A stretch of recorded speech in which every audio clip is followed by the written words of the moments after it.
I've always minded my own business, maybe to a fault. With that came never quite noticing small things that were happening around me. A neighbor moved out here, a co-worker quit there, that kind of stuff.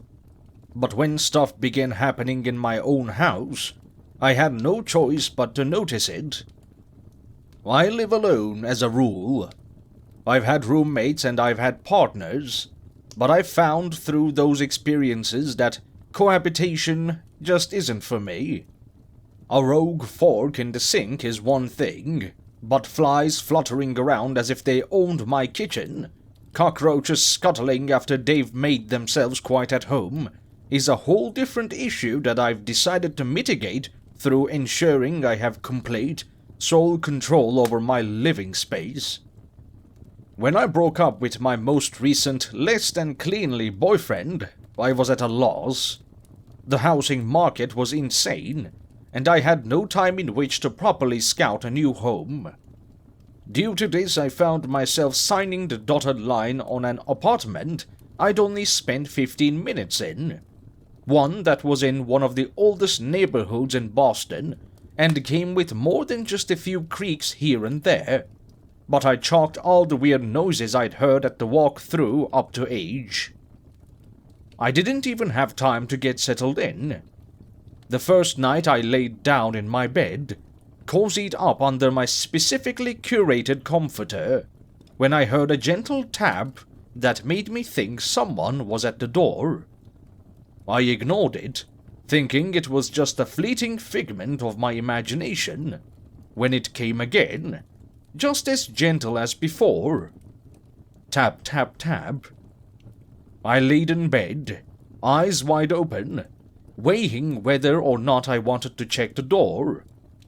I decided against it and drifted into a fitful sleep, one in which my dreams were haunted by solicitors bothering me at every moment in which I may have finally had a singular chance to relax. When I woke up for the third time is when the taps turned into an incessant banging. They sounded as though someone desperately needed to be let in. No longer able to ignore the noise, I begrudgingly tore off my perfectly warm sheets and rose to my feet, stumbling down toward the entryway. When I arrived, there wasn't a single noise to be heard. No whistling of the wind. No minuscule buzz of the electricity that ran through my home. I couldn't hear a single thing. I went to the door and opened it, braced to give the intruder a piece of my mind. But when the door swung open, there wasn't a single soul on the other side. I ducked out into the sharp, cold night air and looked around, but there wasn't anyone there. No one in sight. And so, I closed the door and pottered back to bed, knowing there was almost no chance of going back to sleep.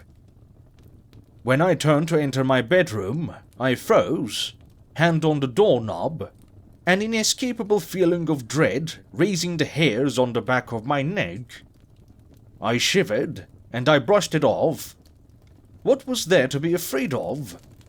I knew no one was there but me.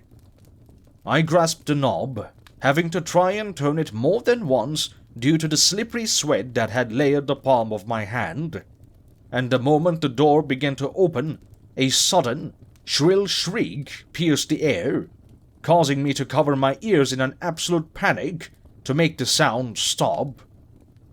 The incessant noise pierced every one of my senses simultaneously. It lasted for a minute, and then 2, and then 3. I lost count. I covered in the hall, clutching my ears, trying to ignore it, trying to will the sound out of my eardrums, but it persisted all the same. The next morning, I awoke in the hall, in the fetal position, still shaking. I felt like garbage, and I called out of work. I considered all the possibilities. A person living in a cross space, a feisty neighbor whose vents aligned perfectly with mine to deliver their wailing into my home as if our dwellings were not separated by thin walls, but in the back of my mind, I knew that this would only escalate.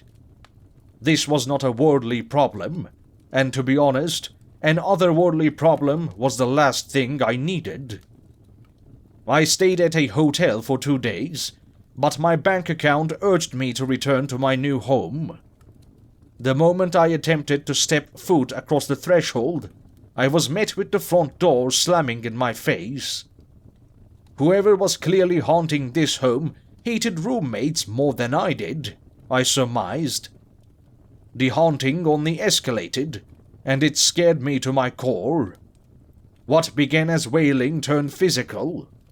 I'd awaken in the night to horrible, sharp pains running up and down my legs, and I'd whip off the sheets to reveal deep, throbbing scratches. In the darkest corners of the room I'd see glow of eyes, floating alone, without a face to call home. The most terrifying thing yet happened to me last night. I was laying awake in bed, awaiting my nightly terrorization, when a whisper hit my ears. "Help!" It sounded like a little girl. Every single hair on my body rose simultaneously. My head perked up and I listened intently, waiting to see what would be said next. It just repeated itself. "Help! Help!"